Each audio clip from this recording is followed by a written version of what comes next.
Dokkan is about to enter its 11th anniversary later this month, with everyone hoping to start 2026 off with a bang.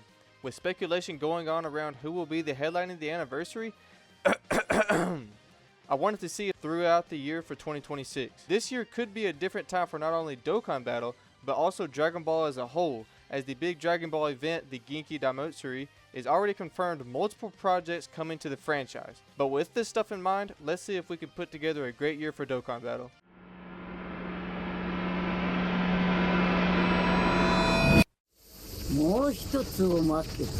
The biggest fumble of 2025 in Dokkan is not getting these guys in earlier. These guys should have been in a month. Why not the day of these guys came out? They sold your shit. Now we have many other games that have come out that have had both the minis and adults in the games. Legends have had these guys in game 9 months now. For 9 months, while Dokkan is about to just get them for the anniversary. I swear every penny on my bank account, these guys are part 1 anniversary. It is long overdue. Too much time has passed. This was almost another superhero situation, but through all the teasers that we have gotten, it looks like that these guys are finally happening, and they're gonna get that anniversary buff for part 1. Part 2 of the anniversary will fall into February, and for part 2 this year, with some speculation going on around whether the units were leaked already, we know what's coming, but I'm just going to go ahead and fall into it and agree. This is going to be the only prediction I have this video to where I just agree with what has been shown. There's no way to tell whether this is right or wrong. However, unlike many people I've seen on social media, I am totally fine with an Evolution Blue Vegeta and UI Goku. I think coming off of 10 year, whenever he was revealed, I think we can all agree his animations were very underwhelming. And his kit also just wasn't there to compete with the other headliners. I think this guy is immediately due up for an upgrade. Also have the introduction of the new animation style they're doing. This is going to be a very successful unit if animations are done right. The new animations with a UI Goku, I see this being a very, very good pick here. So I'm just going to agree with the potential leaks here and gonna go with Evolution Blue Vegeta and UI Goku. For the other character, however, I'm still, again, just going to say a Tag Force from GT will be here. However, I am way less hyped toward this character than I would be a back-to-back Evolution Blue Vegeta. Super Saiyan 4 Vegeta has ran the anniversaries. He has been in 4 out of the 10 anniversaries, whether it was him by himself or paired up with a Goku. He has still found a way to make it inside an anniversary. And Evolution Blue Vegeta, after being fumbled during the 10th anniversary, I'm totally fine going back-to-back with him. But taking in what we got this year with Super Saiyan 4 Gogeta, I think we can come to expect that this unit will not fuse if they make their debut here. So it's going to be a just base Super Saiyan 4 Goku tag Super Saiyan 4 Vegeta. No fusion. I am just not as excited to hear this unit compared to the Evolution Blue Vegeta. However, if they get the new animation style, then I will hand them all my money. So this is where I have the 11th anniversary character predictions. Part 1 being Daima Super Saiyan 4 Goku and Super Saiyan 3 Vegeta, and Part 2 being a tag Evolution Blue Vegeta and UI Goku with a Super Saiyan 4 Goku tag Super Saiyan 4 Vegeta to wrap up the 11th anniversary. Now we are coming into March, and March is kind of a point to where we slow down from all of the hype of big anniversary units. So I decided to go with a TN, but specifically from the Cell Saga with his fight against Cell's second form, where he does his iconic Tri-Beam. I know we just had a TN last year and kind of around the same spot, but I feel like this guy has not had any representation in the game, especially with the way animations are. So I feel like TN can definitely get a spot here. However, for part 2, I kind of wanted to take an oddball. We need Mini Super Saiyan 3 Goku in the game. Again, just like the same position with every other Diamond character, they just refuse to have this guy in game. So I feel like he can definitely make his appearance here. And as a Part 2 LR, I really wouldn't care, just so we are able to finally get this guy in the game. For heading into April, I'm going to sound like a broken record, yet I don't think you can blame me. For the 1st of April Dokkan Fest, I'm going to go with a tag TUR Do and Ku. Again, like I just said before, these guys need to be in the game. So kind of just flooding out Daima, trying to make a real team by giving them a Dokkan Fest doesn't seem bad. Teams might be a bit of a trouble, but who's really going to care? The Part 2 of April, I don't know kind of where I was headed with this, but I just wanted to go with Android 13. I know we kind of hit Androids pretty hard coming out of the end of the year this year, but maybe just one last addition, maybe to fully just overpower a lot of the mission-based content we have with acquiring androids. Let's just go with Android 13. I can see not an Android 13 movie celebration coming up anytime, but honestly I wouldn't care, just a Part 2 LR Android 13. Now we are coming up on our next big time quote unquote celebration coming up, which would be Golden Week during the middle of April toward the end. And for here, I kind of want to say quotations big due to how bad and honestly just of how much I didn't care to get on the game during this year's Golden Week after how bad those units were handled. But the Golden Week pick I'm going to pick here is going to go with Saiyan Saga. Saiyan Saga, I'll just come out and say I am a person who fully stands by Saiyan Saga cannot be any sort of big anniversary worldwide. I also think that Legend 7th Anniversary was not exciting at all, because I don't care what you say, Saiyan Saga is just not going to carry anything for any celebration or Dragon Ball. So put it at Golden Week, because I always see Golden Week as it's exciting, but it's not like the hypest thing ever, which I think it probably fits Saiyan Saga pretty good here. Now, just chill out. Let me talk real quick.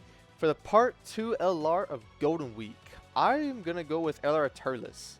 I know it feels like in Dokkan especially, we get Turles almost every single year. Why not? I feel like it ties pretty well in with Saiyan Saga. Again, I feel like it's an exciting thing, but it's not going to be like the biggest thing where it should have been anniversary or worldwide. I'm going to be real with you guys. Heading into May, I'm just going to go throw Raditz in there. Since we are now arriving to the point to where 2023 units will be able to easy A, I kind of was just missing a spot for a month Dokkan Fest and seeing Raditz, and I was like, let's just do a Raditz again, this time doing right. That's May, guys.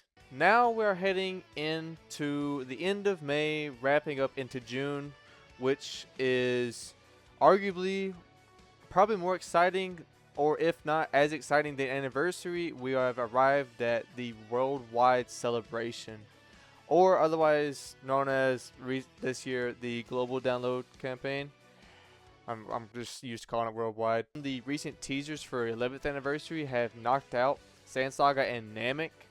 I'm going to revisit that theme, and I'm going to say my worldwide celebration for this year, Part 1, would be Namek.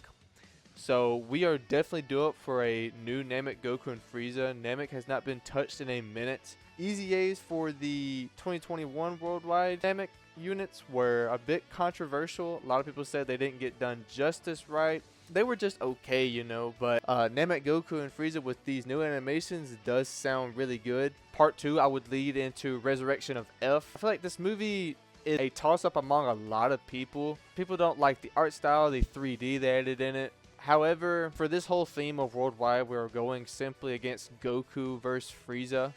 And I feel like a Namek Resurrection F does work really good. And if we do get Resurrection of F, I think it sets up a pretty exciting character being tagged Blue Goku and Blue Vegeta. I feel like this would be a very good worldwide campaign, a very good theme. I would be fully on board with this if this was true. However, this is where the predictions for this year is a bit different, since we are coming up on the Genki Dematsuri event happening this month.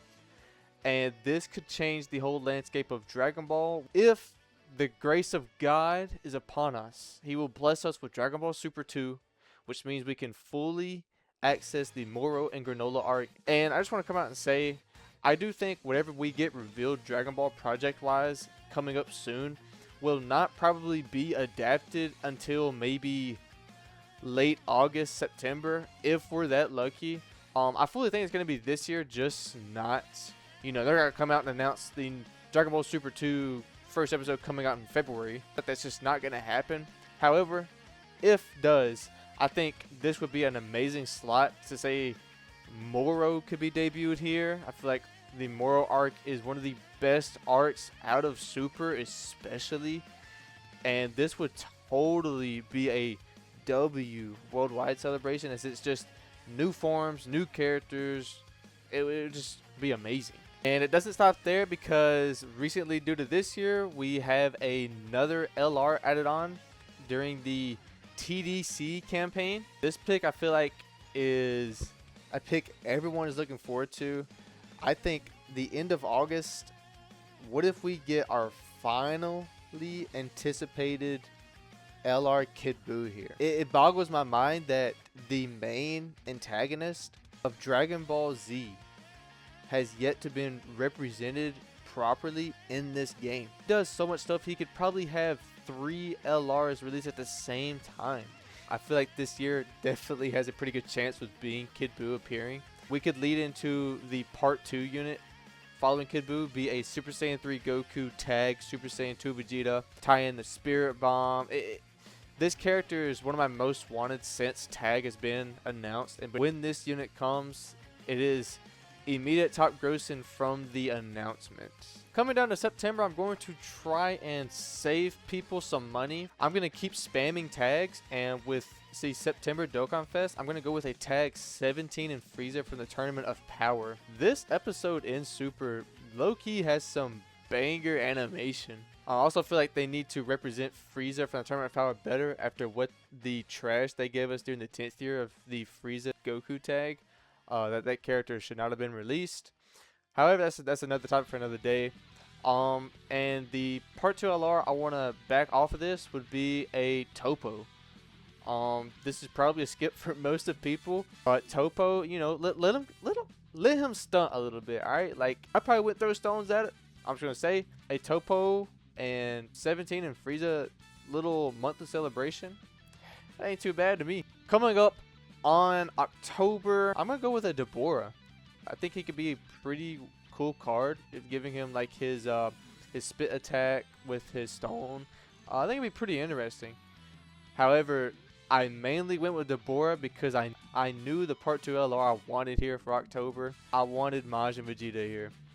Again, what I would say with Kid Buu, Majin Vegeta, a Saiyan, a Super Saiyan, and a villain just not represented in this game. It is insane to me. It's crazy how much Buu stuff we have in Dokkan, yet so much little they've actually done from it. Majin Vegeta could damn near headline a worldwide, if you ask me. I feel like he would be a perfect pick for around a Halloween unit. Coming in around November, Dokkan Fest, I'm going to pick here is going to be a Metal Cooler. Hopefully he's anything but Legends Metal Cooler.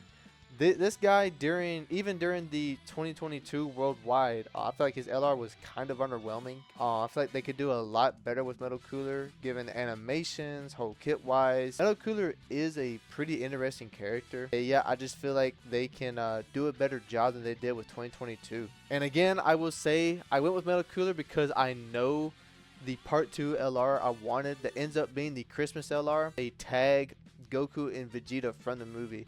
This is basically a monthly redoing the 2022 worldwide. Probably going to get their EZAs this year, so we can make their kits really good again, and as well just make a whole new card and give them proper animations this time. But that wraps it up for Christmas time. Now we are heading into our last prediction spots of the year being the New Year's banners. Me personally, I feel like New Year's can be hit or miss character pick wise. You know, Super Saiyan 3 Goku and Hirudegarn didn't seem like the worst until we seen the animation of the Dragon Fist. I think this year's superhero picks with the Gammas, Gohan, and Piccolo and Gamma 2, I feel like the picks were okay, but I thought the animations for these units were really bad. Again, I'm going to rephrase back to the new Dragon Ball event. We're probably getting a movie revealed and anime by the time it is toward the end of the year. So I'm sure they have had plenty of time to work on and put out what they've been developing. So I feel like New Year's is definitely a spot to target new content. However, if that doesn't work out, I'm going to go with a revisit of Bojack and Super Saiyan 2 Gohan. I feel like this is going to be a pretty big hit, including you got Super Saiyan 2 Gohan in your celebration. Probably going to be pretty successful. Bojack can get,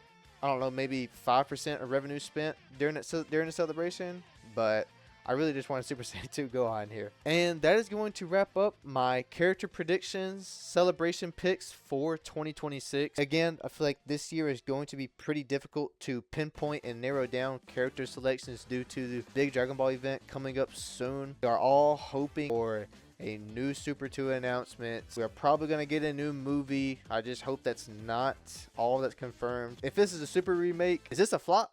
Dragon Ball fans, we damn near starving. We'll take anything. There is a lot riding behind this event, and I feel like as Dragon Ball fans, this is going to be the event of the decade for Dragon Ball. Please let me know if you guys would think this year with these picks would be a W year for Dokkan. Thank you all for watching until the end. Have a great day, guys.